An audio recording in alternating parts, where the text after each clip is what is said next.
Joining us right now, I've got a guest that I am really looking forward to speaking with. And I know might be something a little different than we've done in the past, but I have been looking for a guest like this to bring on the dose.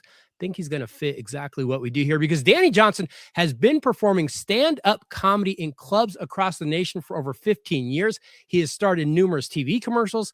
He's been on Comedy Central's Laugh Riots. He was Florida's funniest comedian, top 10 finalist. He recently filmed a special that is now available on Apple TV, Amazon, and Peacock. I believe it is called Dry Bar Comedy. He's had the pleasure of sharing the stage with some big name stars. I mean, guys like Chris Rock, Damon Wayans, Bob Saget, Richard Lewis, Norm Macdonald, a number of others. His second comedy special launched back in October. It had over 10,000 views in just 24 hours. It's still going up. I've watched a couple of his specials. I am thoroughly entertained, and I can't wait to speak to him. Danny Johnson, welcome to the Daily Dose. We are glad to have you here. Thank you. Thank you. I love the dose. I like that name. I love that. Thank you. Thank you. We had to turn the last name into something. So this you might find this humorous. That my second special on YouTube, I launched it, and not being a giant name in comedy, a household name, I hit 100,000 views in a little less than a month, and I was so excited. I published about it on my social media, and then heck yeah, and then I see a post by Jim Gaffigan, who I love, and he had launched a YouTube special, and he hit 1 million views in an hour. It's good to stay humble, isn't it? I was like, maybe I should take my post down. No, you got to keep it up. It makes no difference. It makes no difference. Hey, I can appreciate that. Being in the podcasting world, I understand that completely. Danny, where did you grow up? Where are you from? I grew up in Long Island, New York. Oldest of 5 kids, and then eventually, when I did 2 years of I did 2 years of college on Long Island, and I hate to rile up any lady listeners here, but I had a partial bowling scholarship. Yes.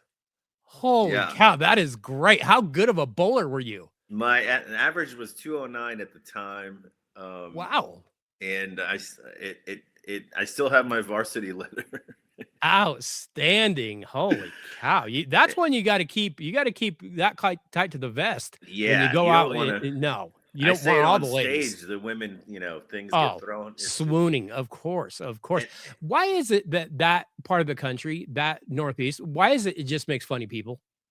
I think it's a culture of, if you're not being made fun of, ribbed, poked in a healthy way, then you're not loved. That's 100% true. It's keeping each other in check with the ego.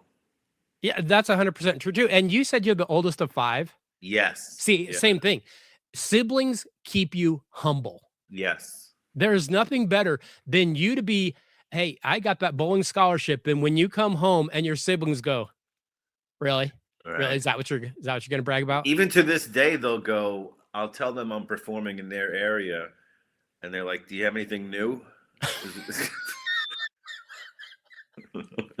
I was like, you can't just come hang out and pretend you haven't heard. You can't just come support your flesh and blood here. Yeah. Oh, that is outstanding. I absolutely love that. Now, please understand, I'm not saying you have to be, but are you a sports fan? Oh yeah. So growing up in Long Island, and after the 2 years of college in New York, I said to myself, how can I go about paying out-of-state tuition and be in debt till I'm 40, and so I transferred to USF in Tampa, and then stayed in Florida. So I'm half and half my life. But yeah, I grew up going to a Yankee fan. It was Yankees, Islanders, Knicks, Giants. That's what you had to do. And then if you were a Rangers fan, you were a Jets, Nets, Mets fan. You can't. That was the split. So Nassau Coliseum for the New York Islanders was the next county over, so literally a 30-minute drive. During the 80s, we got to see that 4-year dynasty of Cups come home, and then of course it was terrible for 30 years or so. Not a big stretch, but and then so Yankees. But I've actually been to more Mets games because for living on Long Island, Queens is right there. Okay. It's closer. It's easier to get to than Yankee Stadium. But I'm a huge Yankees fan, Giants fan. Pretty much any team that gets your hopes up and then doesn't deliver. Absolutely. No, I understand that. Hey, here and now in Colorado, that I live in the Jacksonville, Florida area for half my life I'm sort of a Jaguars fan, which I don't. They're doing great this year, but Yeah. historically it's been upgrades to the stadium that we look forward to. Right. Like the media calls for, we need a stronger offensive line. The owner's like, how about a pool? You want a pool? What about a pool in the stands? Could we put a Yeah, we pool in need the a stands? wide Maybe a receiver. hot What tub. about you want a jumbo screen? Is that what you're saying? Yes. All right, we'll take it. Perfect. Perfect. Well, now you went to Central Florida. Are you a UCF fan as well? I went to South Florida, USF. Oh, you went to USF. Yeah, My we bad. don't So like you're in Tampa. You're a Bull. Yeah, we had the war on I-4. We don't like UCF folks. And I got you. But yeah, I went to USF, and actually the year I graduated is when they got Division III football. Okay. And it was with the help of Hall of Famer Leroy Selman. Yeah. The old Buck. Sure. And I could have actually tried out. It was really open. Yeah, I mean, I was a senior. I was like a 10th year senior. I had a long college. Look, I like to refer to my college career as the decade of excellence. Right? Perfect. Yeah. No, you had some pretty good basketball teams at USF, and now they're kind of Yes. getting the program going. I remember when you had Seth Greenberg coaching down there, you had a pretty good basketball program down there. And yeah, and I had some classes with the guy who ended up playing for the Pistons for a while. And okay. Chucky Atkins. Yes. And we took calculus together, and he sat next to me, and all he did was sign his autograph in his notebook. The whole just class. practicing. Yeah, he would and I'm sitting there writing down God knows what this professor. My professor's name was Xi. And I was like, I don't even know the name of the professor. I mean, and then calculus. And then I look over at him, and he's just, Chucky. He's just signing his name. Working on signing that. Over. And then for test days, high-profile athletes in college, for test days, they were ominously absent from class. No way. They took a test elsewhere. Must be nice. Mm-hmm. It must be nice. Yeah, they don't do that for bowling. I'll tell you that right now. No, I wouldn't think so. I think bowling, you're in your seat and you're there on time, or else. Yeah. I understand that completely. They do let you eat fries while you take the test, much like when I was That's bowling. fair. That's only fair. That just puts you in your ambiance. That just puts you where you need to be. Who are your favorite comedians growing up? Ooh, growing up, I would have to say it was more comedic actors. So I loved the old Steve Martin movies, Martin Short, the airplane movies, Leslie Nielsen. I like silly. I like small. I like all kinds of humor, but I do like silly slapstick a little bit. Huge Jerry Seinfeld fan. He's my fave of all time.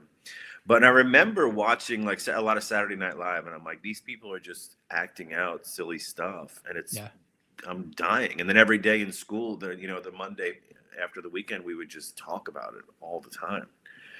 And, is there a quicker wit than, and you mentioned both, Martin Short or Jerry Seinfeld, is there just someone quicker off the cup than either one of those two guys? They are absolutely brilliant and so quick. And Martin Short to this day doing the Jiminy Glick. Oh, he's so good. Interviews. It's incredible. Yeah, he's absolutely phenomenal. Yeah. Did you have like a show, a set that you were just, you mentioned Saturday Night Live, that you were just like, no, I'm all in. I am glued to this every single week?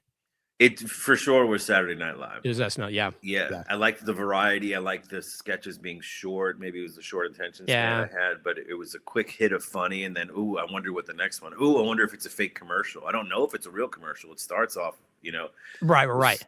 Or the excitement of it. Yeah, the cold open of those are phonamenal. Yeah. When you were a kid, are you the funny kid in the class? Is it being discouraged? Are you getting smacked with the ruler because you won't shut up? What's the story there?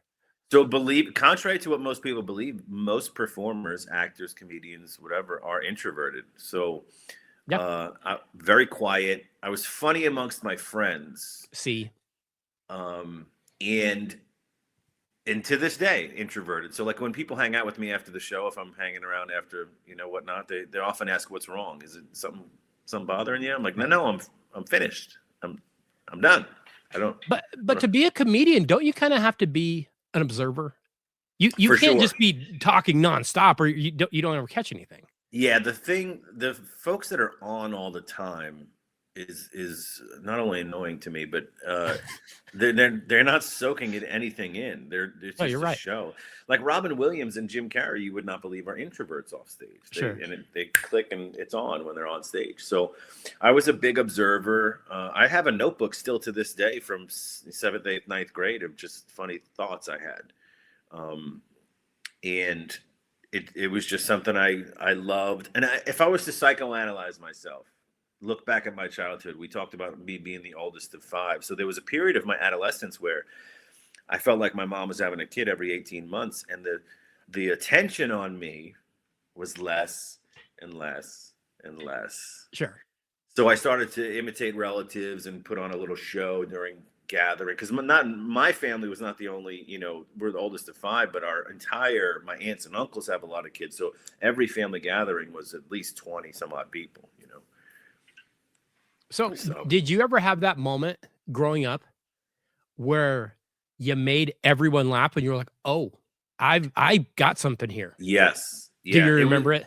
It was definitely at family functions where I would just reiterate by doing an imitation of an uncle, saying something that got no reaction, and then I would get the reaction because they were surprised I was listening, and then two, I could do a dead-on impression of him, and then just to point out the absurdity of what he said, have some 12-year-old imitating him in a perfect way, got huge laughs. So I just continued that. That was a jolt of like, I guess, adrenaline. Like, oh, they like that. Yeah.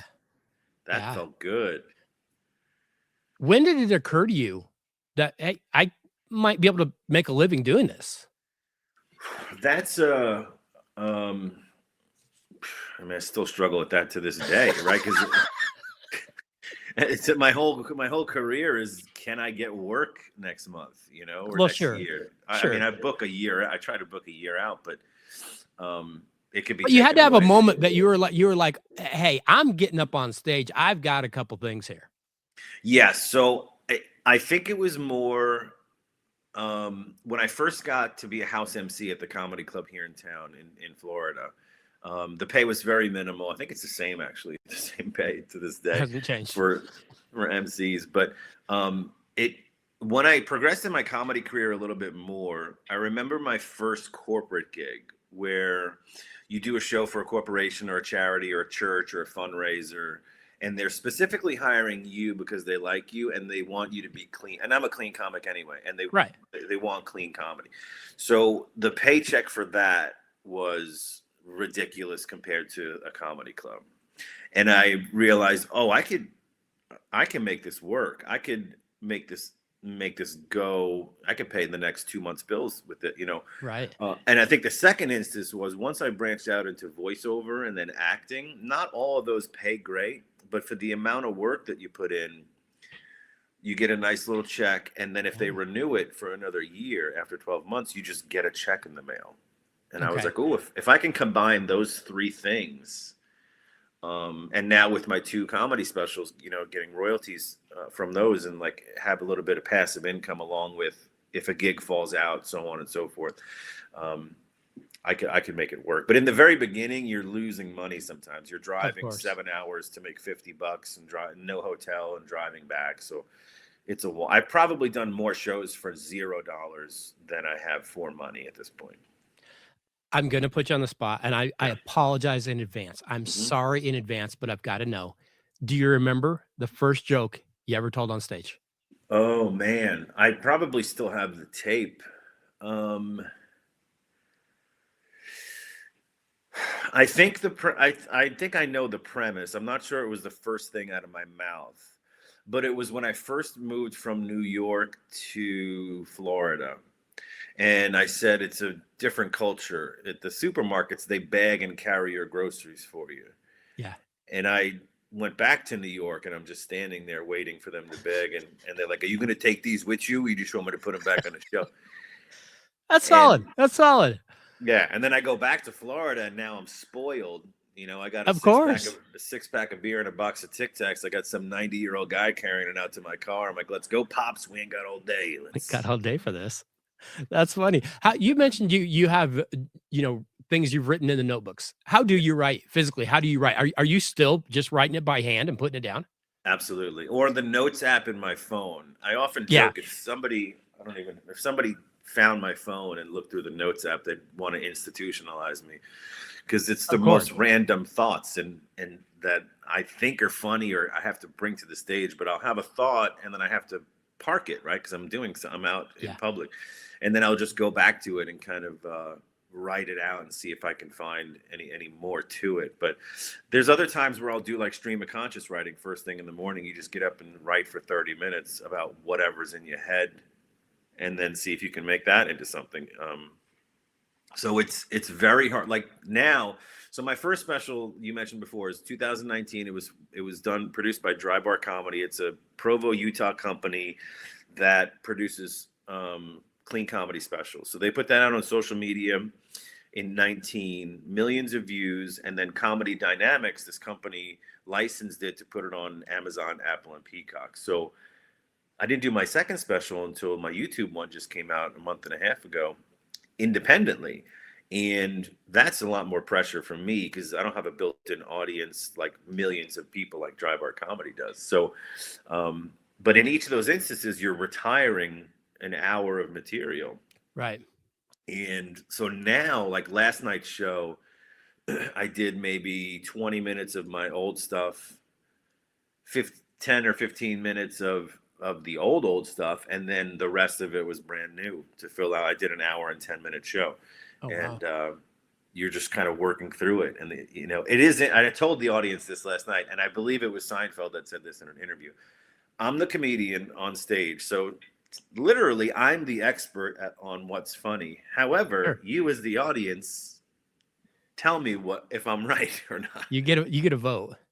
Yeah, they get the vote. Yeah. If it's not funny to multiple audiences, then you're wrong, and you're supposed to be the expert. So it is a nice trial and error. I love trying out new stuff. How jealous are you as a comedian Hmm. of the musicians who just get to go up there and play all their old crap? And as soon as you release a special, you're like, I got to retire it. I can't use it ever Yeah, again. They just get to go up and play that one song over and over every night, right. close the show with it. If you do that, you're like a hack. That doesn't seem Yes. fair. Well, there's two folds to this. One, musicians, if you're a bassist and you miss a chord or no one notices. When I Fair. miss a punchline, Uh, 100% of the people notice, right? And then two, to your point, yeah, they can play the old hits. Now there are some anomalies to that. So if you're a comedian that gets notoriety for certain bits, I've heard comedians tell me this. Dom Irera is one. Jim Gaffigan didn't tell me directly. Bert Kreischer didn't tell me directly, but they will have their audience split.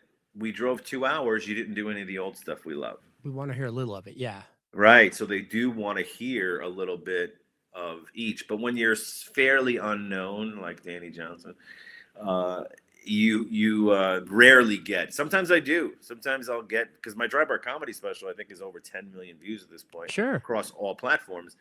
They'll go, "Oh, you didn't do that Yeah. bit." That's why my aunt came. I was like, "Well, I can't." Did you have a good time? Right. Right. Did you enjoy it? What was Right. it that kind of inspired you to be that clean comic? Because Hmm. it I don't wanna say it would be easier to not be, but there are times you'll see, I don't wanna say lazy comedian, but you can almost get Yeah. a laugh just out of that word. Yeah, and that's what I don't like. I love all kinds of comedy. I love, Sure. blue comedy, clean, whatever. What I don't like is when an obscenity is a punchline. See? I don't mind. You could say I went to the effing grocery store, which is unnecessary, but you can Right. say that. But as long as the punchline is not the obscenity, I'm fine with it. I mean, Agreed. to me, it's lazy. You're trying to shock the audience, Yes. but if you're just using it because that's your normal way of speaking, then but just make it funny. I just want it to be funny. Yes. And Yes. so it really just was an extension of my personality. And I did, in the beginning, my first year or two, I did curse here and there. It wasn't intentional. I was just learning how to do it. And then Right. eventually I was like, oh, it's a little harder to be clean. Yeah. And there's a little bit more opportunity on the private side of outside of comedy clubs to be clean, You and I don't have to kind of change your whole act. Yeah. yeah, and I like it, and I could just literally like, because sometimes clients will hire me and like, well, we kind of like this and this. I'm like, well, okay, let me stop you right there. I love that you're interested in hiring me, but what you've seen is what you're going to get. Right. Like I'm not one neighborhood. I deal with some neighborhoods. They have like these master plan communities. They have their own event center, and they can, people just leave their house and walk to the whatever the pool area, and they have this like setup, and they'll go one person complained that I wasn't dirty enough, and I was like, well, I didn't curse at all, and they're like, oh, I didn't notice. I'm like, well, see, it was just funny. Funny is funny. Yeah, they didn't advertise it as a clean show, but you didn't notice until the end when you were like, oh, he didn't curse at all. Yeah. Yeah. Is there a So, subject in comedy that you just won't go near? You're just like, I'm not touching that. I'm not going into that. I don't know if it's a subject, but it's more of it. I don't want to. I'm not looking to offend anybody. Yeah. Intentionally, I'll touch on subjects that annoy me that people get offended by. Sure. But if I think it's just knocking someone down for no reason, if it's Yeah. mean spirited, I used to have a joke. It was a pretty long bit about these conjoined twins, and they just have two heads and one body. They're still around in the media to this day. Yeah. But I did a joke about them playing softball, and it was just, it turned out, it was so, I think it's funny still, but it started to become me and the audience laughing together Right. at the absurdity of it. And then it started to become them laughing at them and not feeling sorry for them or any kind of empathy. So I was like, that's just not me. Yeah. This is not. Yeah. All right, so. I've got a tough question for you, and I'll preface that right up front. Is there a joke that you've heard that you're like, oh, I wish I'd have wrote that? That is so beautifully written.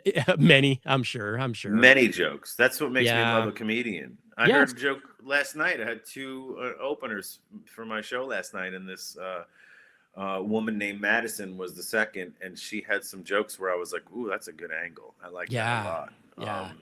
But yeah, so like some of my favorite comedians to watch now constantly have premises and ideas that I wish I thought of. Joe List being one of them, if you ever heard of him. Yeah. Nate Bargatze, of course. I got to meet him briefly and talk to him about his writing, and just for him to churn, for those guys that churn out a new hour every year is beyond.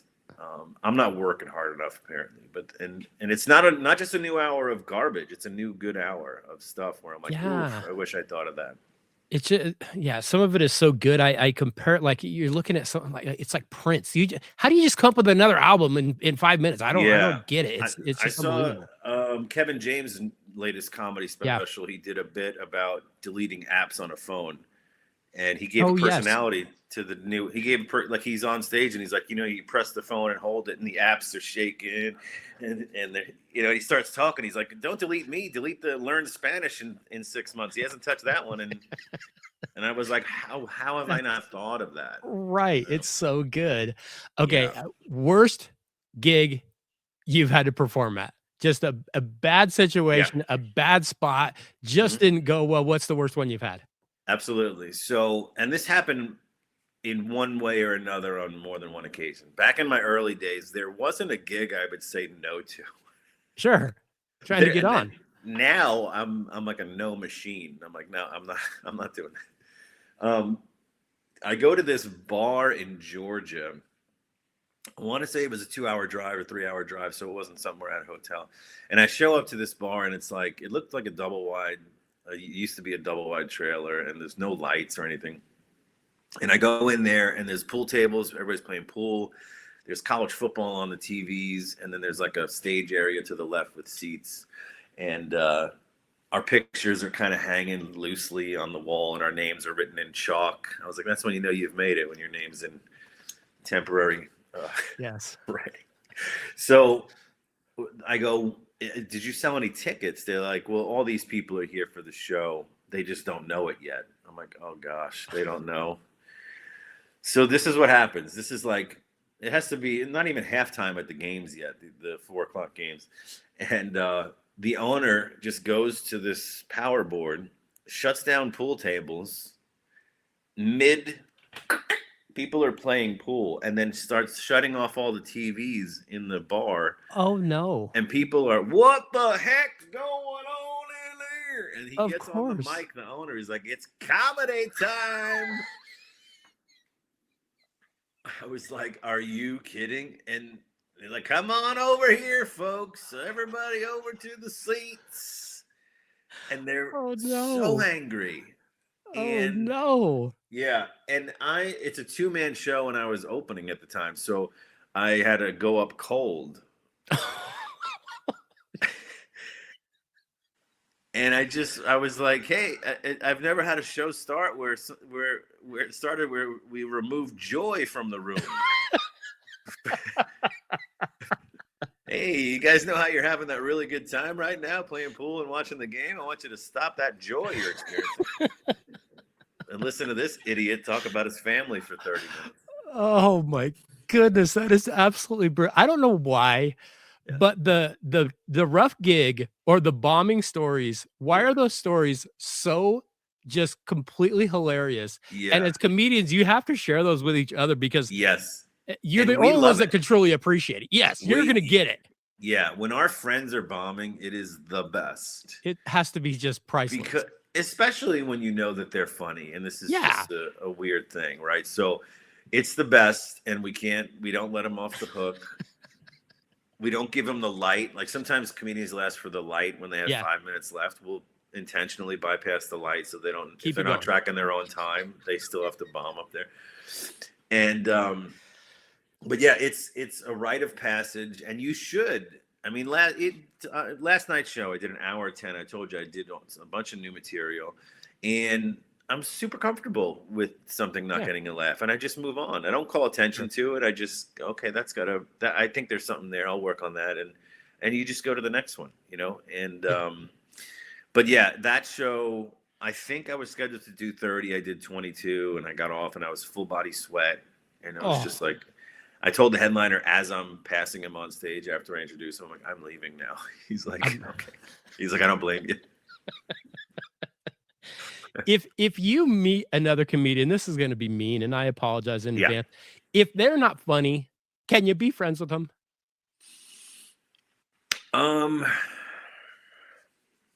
It would be tough because most of the comedians that I'm friends with, we get each other work.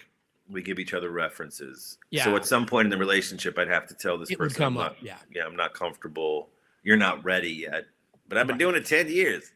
Well, that should, Mm. little hint there.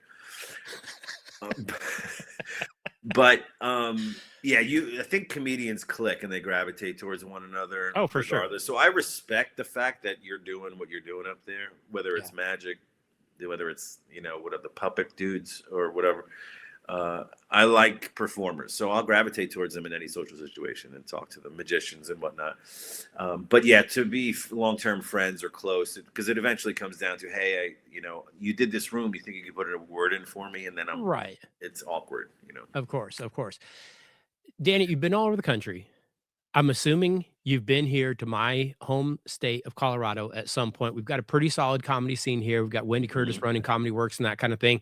Have you been to Colorado? I have never Oh, we've been got to to get you here. Colorado. I know. I think I had a layover in your satanic airport in Denver. Yes. Well, you didn't even get to the good stuff. If you just were at the outside of the air, you got to get out and around the airport to Right. really get the full, Yeah. you got And I the say that with aliens no and research, whatsoever. yeah. Oh, you don't need any. You're right. I just hear it. I just hear it. We've I definitely would got to love that. get I you to would love that. Colorado. Oh yeah, we got to get you out here. Comedy Works is great. Yeah, my wife and I go to Comedy Works. In fact, you mentioned Dom Herrera. Saw and met Dom Herrera out there. You want to talk about a guy that is just a grinder and is just Oh yeah. hilarious and might be Yes. one of the kindest people I've ever met in my entire life. Just naturally funny and likable, and just a true comedy treasure for decades and decades. Because there are Yeah. some guys and gals that have a flame career, and then you kind of don't.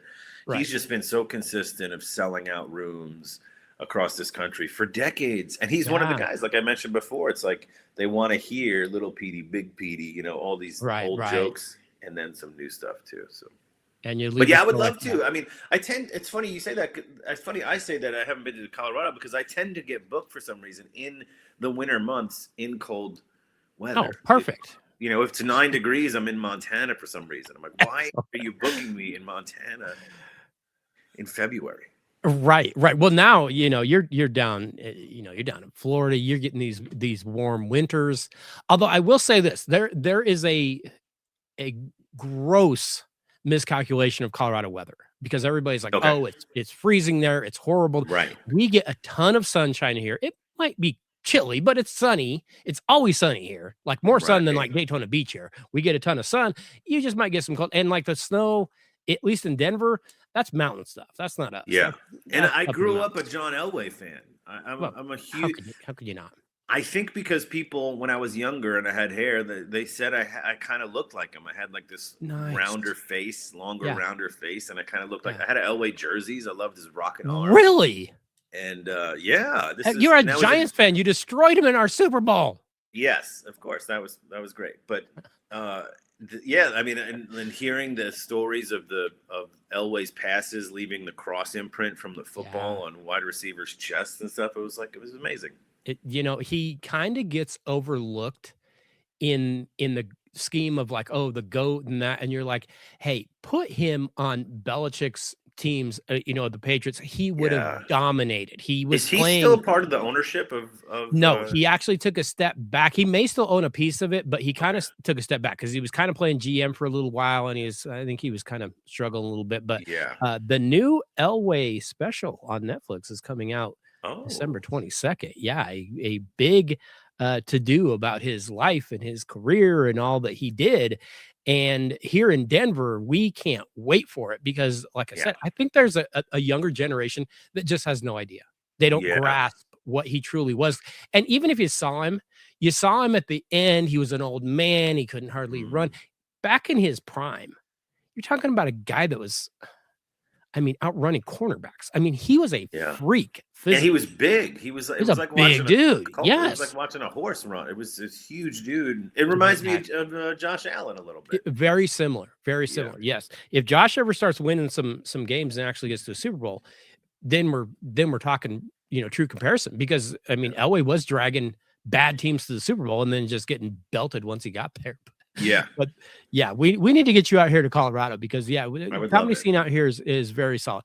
Okay, I've got one more question for you, and I'm sorry to ask you this. This show is going live Christmas Eve. Here is your question. Got it. You've got that list for Santa. What is it you're asking? And hey, don't confine yourself. Like don't put it, hey, I want some new socks. You can ask Santa on the dose for anything. What do you got? Wow. Yeah. And this is it have to be a physical thing like It a can be gift? anything. It could be anything. I would wish or I would love one of my pet peeves with comedy is people equate number of followers with level of funny. That's fair. And to the point where I've had friends not come to a show or a friend of mine's show and because they don't have any money and then they spend $100 on a ticket to see somebody in an arena that they've never heard of, but they have 10 million followers. Still could have been a great time for them, but I would love because the industry that I'm in, comedy, is so. That's the first question I get. Yeah. How many followers you have? And I have a decent following, but I don't Right. have enough near where I can start selling out rooms. And I've got a bunch of comments specifically on my YouTube special that just came out that are, I would classify them as backhanded compliments, but I do not believe that was the intent of the writer. But there'll be something along the lines of, this phenomenon was so great and so professionally done. It was nice to come across it on such a small platform. See. So they're surprised Mm-hmm. to find, I don't know what I have, 1,000 followers on YouTube, that they came across this quality of entertainment on And I'm like, well, yeah, if you could just comment, share, and subscribe, I'm putting out this content all the time. So it's about getting out there and getting known. And it's sort of sad. There's tons of comics out there that you've never heard of that are good. So there's a lot of terrible ones, but there's some really good ones out there. And I would love to be exposed to more people. And that's my goal, right? That's my daily to do, is get out there on social media, which I didn't for the longest time. I was against social media. I don't blame you. But like talent managers, I mean, I'm with an agency in Los Angeles, but talent managers that I've talked with in the past, their first question was not, can I see a clip? Do you have a special? How many TV credits do you have? It's how many followers do you have? That's the very first question. And they don't want nothing to do with any other questions if you say a low number.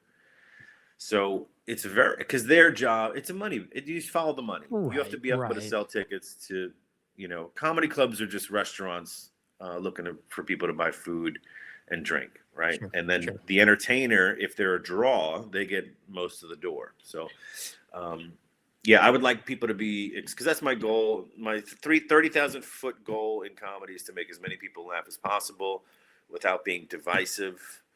I want you to forget about your problems for an hour, come out, hang out, have a good laugh, and make your day better. That's the goal. I absolutely love it. I want to tell you, here at the Dose, over the last few years, we do kind of a Christmas wish list, and we put things on that we're kind of hoping to have. We asked for a college football playoff. We asked for an automated first down in the NFL. We've asked for a number of things, and they keep happening. So, hey, we're just going to put your wish into Santa, and we're going to hope for the absolute best, because you're a funny guy, and you're bringing good comedy every single night. And dinner with Don Mattingly. There you go. That's fair. That's absolutely fair. But do we have a little bit more time? We've got as much time as you want. I learned something about sports. I didn't think I would learn a new thing about sports, and I'm trying to write a joke around it, and I want your opinion. I would love to hear what you've got. Okay. So I think it was the Chicago Blackhawks hockey. Okay. Something happened where a 36 or 40-year-old backup goalie had to come in because two goalies got hurt on the same team. I remember that. Yeah. So, and I was like, what's the big deal? I come to find out that every team is only allowed to have two goalies on their roster. Right. Every arena in the NHL has a backup goalie like a guy in the stands. Yeah. Yes. That they give tickets to. He's got equipment. He's not an NHL player. He's got equipment in the stadium, and he can play for either team should they lose both goalies. That blew my mind. So this 41-year-old guy the crowd, apparently hockey fans and obviously players know about it. The crowd goes nuts. The players gather around him before he starts his first. He's not starting the game. He's like mid-game. And he's like 41 years old, and he's almost never used. He's like a rec league player or a semi-pro. Yes. 41 years old, comes in. I think it was the Blackhawks. It may have been somebody else. I forget. I think you're right. And they end up winning. They score 2 goals. They score 2 goals quick on him, and then he ends up shutting them down for the rest of the game.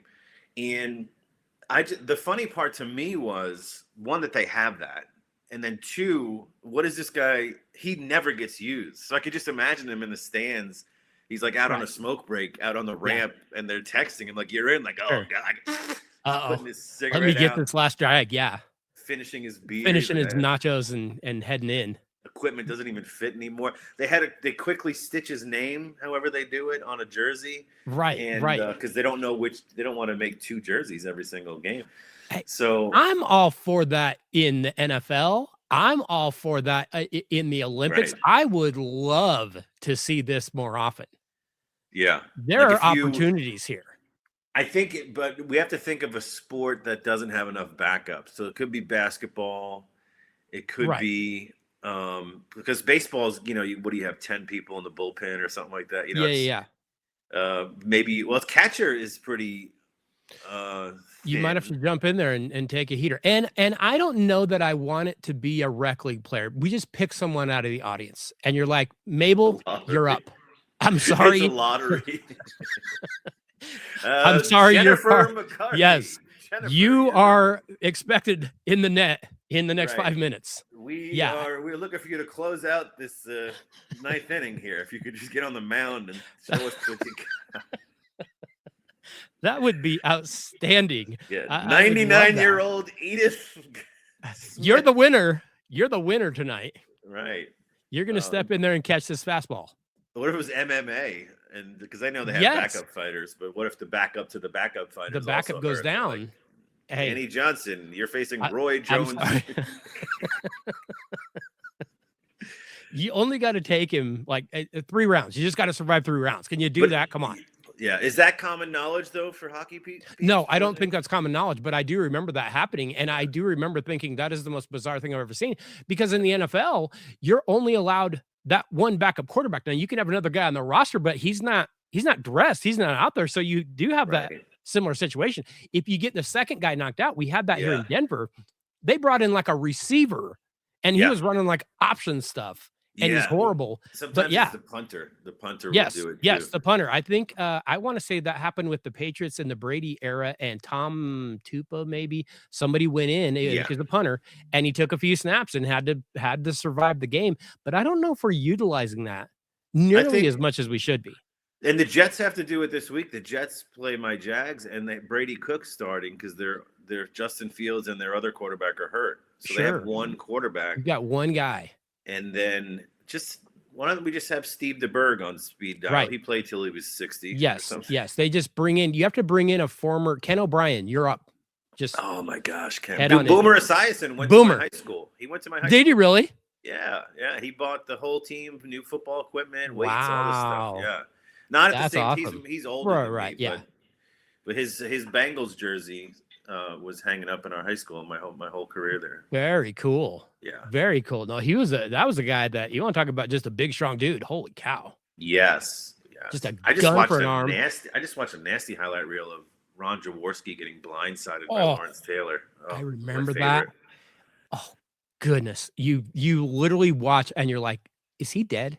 Is he okay? Those hits he doesn't back move. Then, when there was just the quarterback's head whipping back. Yes. Just smashing, and they're playing at the old vet. They're playing on cement with like a green rug on it. Yes, not even a carpet. It's not that classy. It's more just like that rug you put on the backyard just to put your picnic table on. Yeah. It's it's weird to see receivers like I think they gave some crap to Pickens the other week on the Cowboys for laying up on some throws. Kind of alligator armed it. Yeah. I mean, and I think CD was out at the time, so it was like he's the guy. I mean, what are you doing? You don't have anyone else.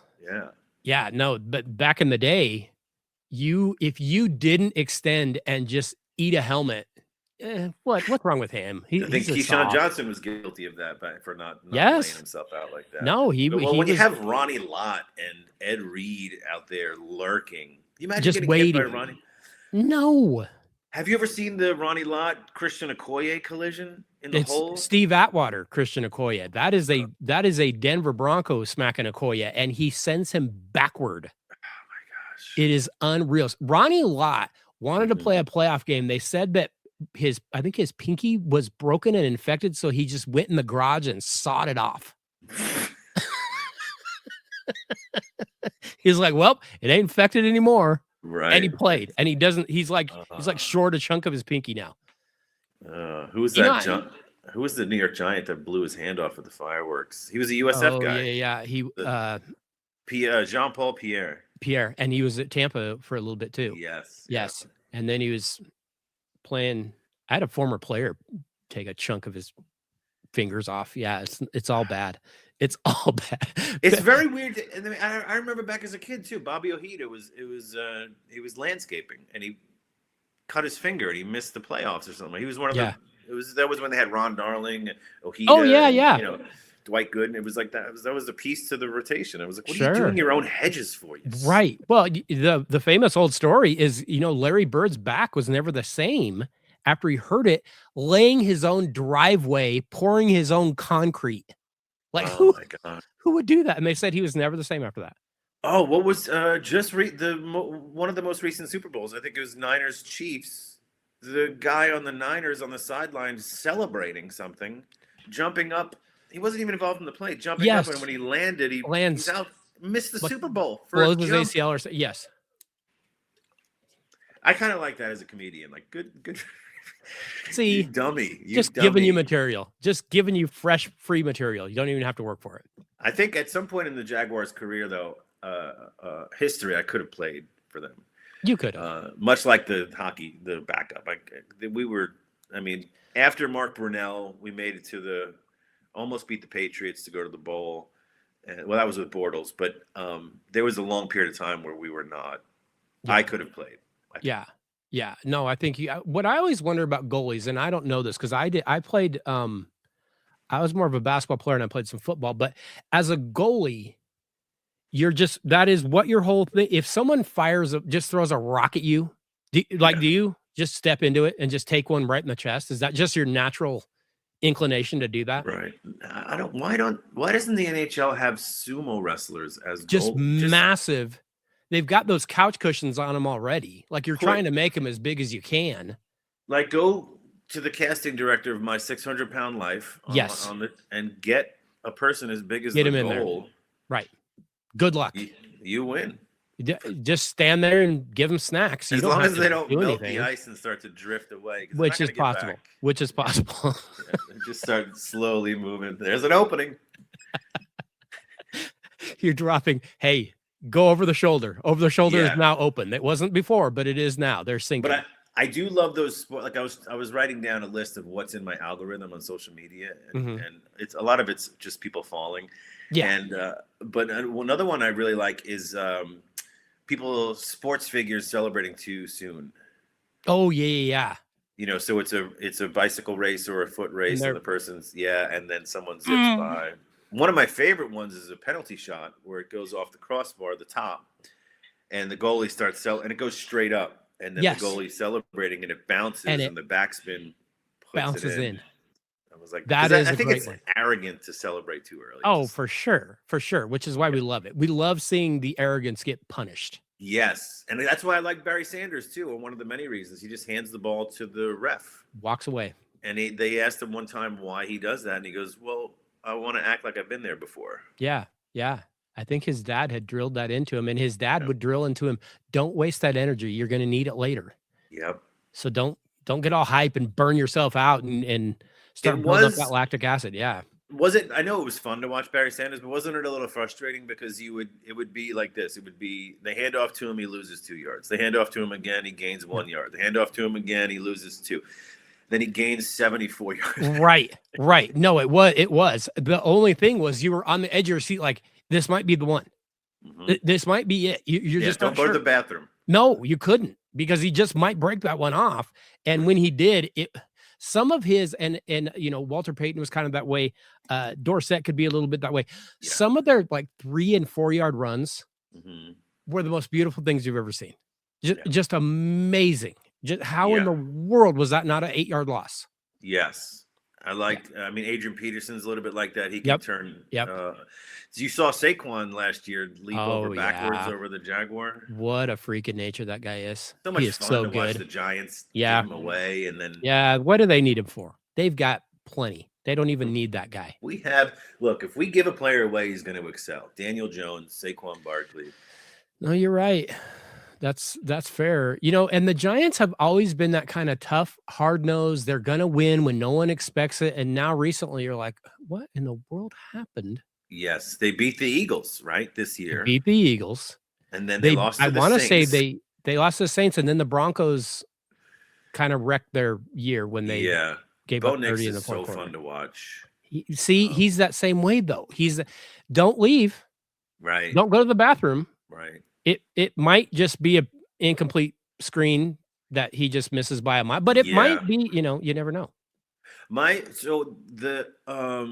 Jags had a great comeback game not too long, a couple years ago, but it reminded me of the game I watched. I think it was Oilers Buffalo with the big comeback. The 38-3. Steve Wright or something. Was it the quarterback? It was Frank Reich. Yeah. Yep, and then Ellie was out. And then it reminded me when I was watching the Jags Chargers playoff game. 27-0. It's over. Don't worry. That Chargers are finally going to get that playoff win. Oh no, they're not. Right.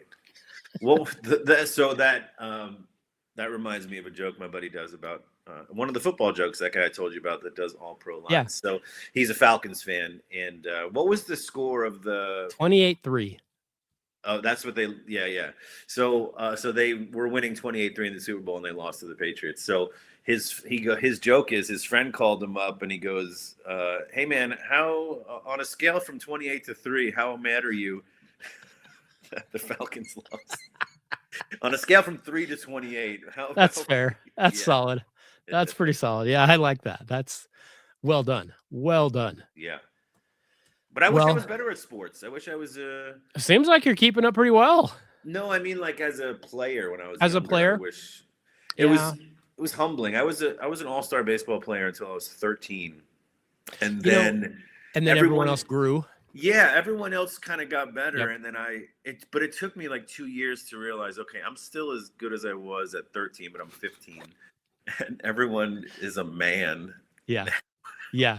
It was funny because I was coaching and I kind of had recognized that.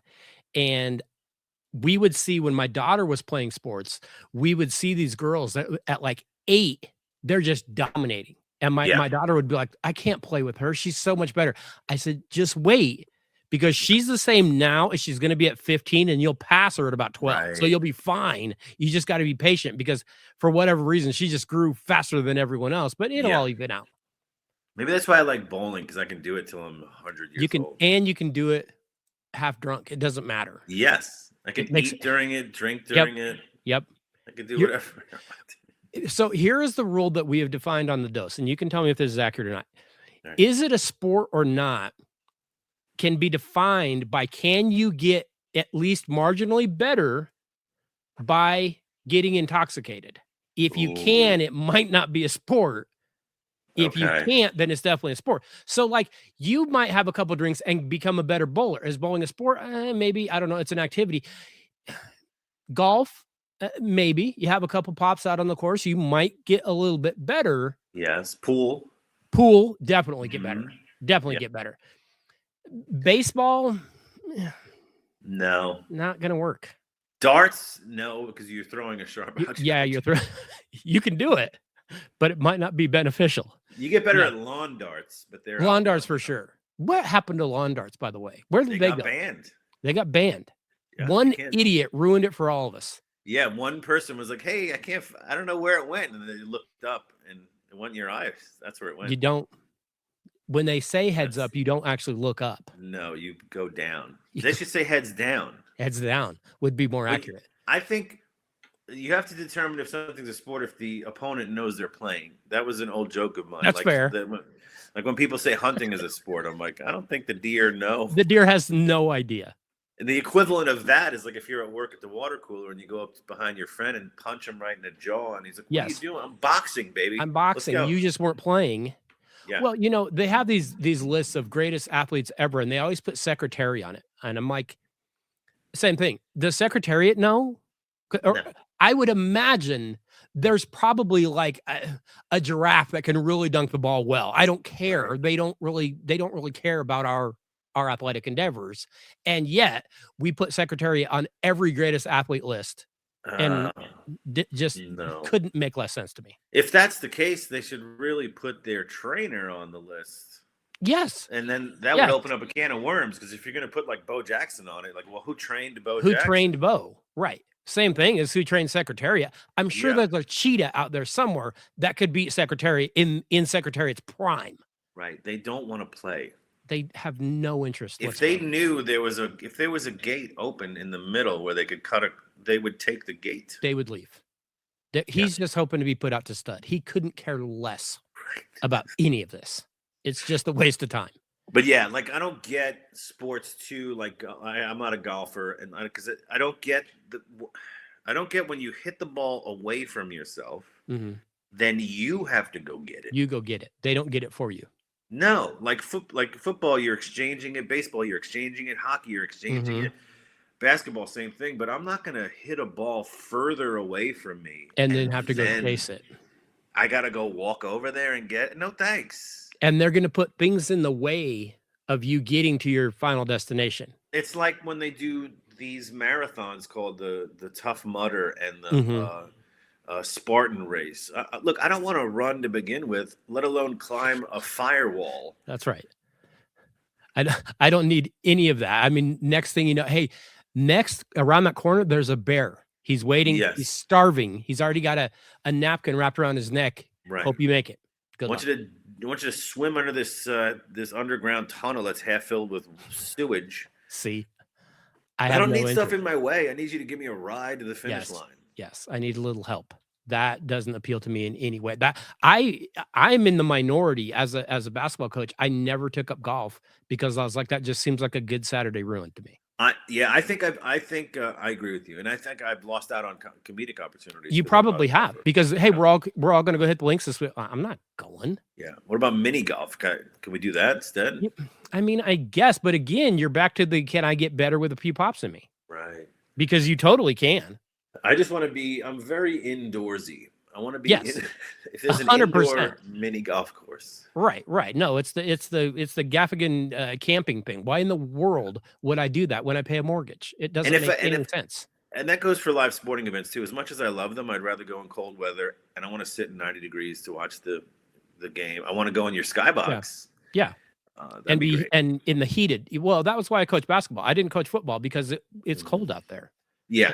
I'm not doing that. Are you out of your mind? The gym is 72. Right. That makes no sense. Speaking of which, this winter, we've got the Winter Olympics coming. Show me any one of these events that doesn't sound like a drunken dare. Yeah. Hey, so what we're going to do, we're going to put you on this toboggan and we're going to send you down this hill and it's just sheer ice. Yeah. Hopefully you land it. I don't know. Yeah. But we're going to see if you can land it. We know you've been practicing for 11 days. Right. And we're sitting at home filling ourselves with Fritos going, this idiot is never going to stick this landing. My favorite part is all these big nations have Olympic athletes that do it for a career. I guess they make their money from sponsorships. Yeah. And some of these smaller countries, I love hearing the backstory. Like this guy's a bricklayer by trade. Yes. And he had to get off. He had to take a month off of work to compete in the Olympics. He had no time to train, but here he is on the javelin throw. Right. And we're going to see if he can even get the javelin up over his head. He's never done it before. This is his first time. He's here involuntarily. Under threat of death if he doesn't win a bronze medal. He's also a bricklayer if you're looking for some masonry work in Romania. Call this number to get him on. Yeah. No, but as I get older, I am more into the Olympics. I don't know if that's an old man thing. No, I think it is kind of, but you get that human interest story. You remember the kid that was a swimmer? He had never swam in the pool that long.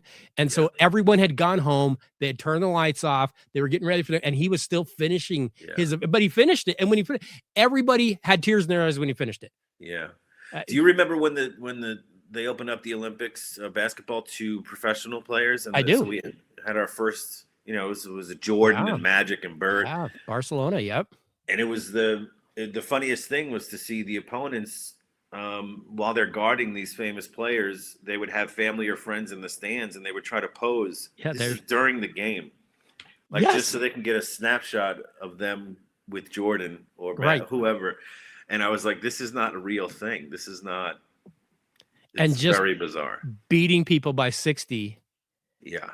And you know, the story about the Olympics, that 94 Olympic team that doesn't get told is they weren't going to go. Jordan and all Magic, they weren't going to go. And John Stockton said, I'm going to go. And I don't care if Nike's involved or not. I'm going. And everyone was like, well, then I guess let's go. Yeah. And so the little white guy actually got that whole thing going. Well, yeah. Well, that's ironic because he's up there in assists, so they're gonna get fed the ball. He kind of started the train rolling there by saying he was going to do it, even though he was a Nike guy. He's like, I don't care, I still want to go. Yeah, and it is interesting to see the World Baseball Classic too, where the different because it's more competitive. I think it's sure. And now they're doing that in the NBA this year at the All-Star game. They're going to have the world versus the U.S. and now we've spawned this generation of great world players. Yeah, the U.S. players aren't what it used to be. That was our game. That was what we made. Right now, you're looking at big white slow guys dominating the sport, which is just Yes, bizarre. European. They're from Yes. Yugoslavia, Yeah, someplace that over there. Eastern Bloc, and yeah, they're just tearing it up. Yeah, Different world. basketball is one of the only sports that you know how you typically only enjoy stuff you're good at? I am Yeah. so bad at basketball. I love to play it. But no one wants to play. I have to do it on my own or with a few friends. The good Nobody, thing about basketball is you can play it on your own. That's the positive. yes. There's nothing better than kind of going into like an empty gym all by Yeah. yourself. Yeah. It might be the greatest thing ever. Here's how lazy I am. I got that thing that connects to the bottom of my rim, the ramp that feeds the ball back. Shoots it back to you. It's how I literally had to say to myself, I like playing this, but if I make it, I don't want to go chase. I'm not chasing anything. No. You know what I mean? Get it back to me. You needed that in golf. You'd have been a golfer. If Yeah. you could have had that, you tee off and then it fires the ball back to you. I probably would have invented golf carts if I was into golf yeah. back in the day. Like, hey, someone take me to my ball, So please. any way I can drive this thing recklessly while drinking, then we might have something. Danny, I can sit here and talk to you the rest of the day. I'm gonna be completely honest with you. We can just sit here and talk sports the rest of the day. Yeah, but like I'll come back on anytime, man. I would love it. I had a great time. Let me ask you, let me get one thing in real quick. Sure. Where is the best place for listeners to follow you? Where can they find your tour dates? When can we find out he's going to be booked here in Denver? We're going to come see him. Absolutely. So the easiest place to start is my website. It's just DannyJohnson.com. I was able to get a .com early on. DannyJohnson.com. And then all of my socials are Danny Johnson Comedy. So whether it's TikTok, Instagram, Facebook, my new specials on my YouTube page, everything is interlinked. It's 30 some odd minutes. I think of some really great stuff. I talk a little bit about, my mental health, physical health. I touch upon it's called Everything Bothers Me, and because it truly does. And and so I think your listeners will not be disappointed. Just give me a shot, see for yourself, and share it, like it. And I'd love to be back on the dose. Hey, anytime. We would love to have you back. Cannot say thank you enough. Really, really enjoyed our visit, even though I'm losing my voice because apparently I've talked too much. But thank you. Appreciate it. Yeah, thanks.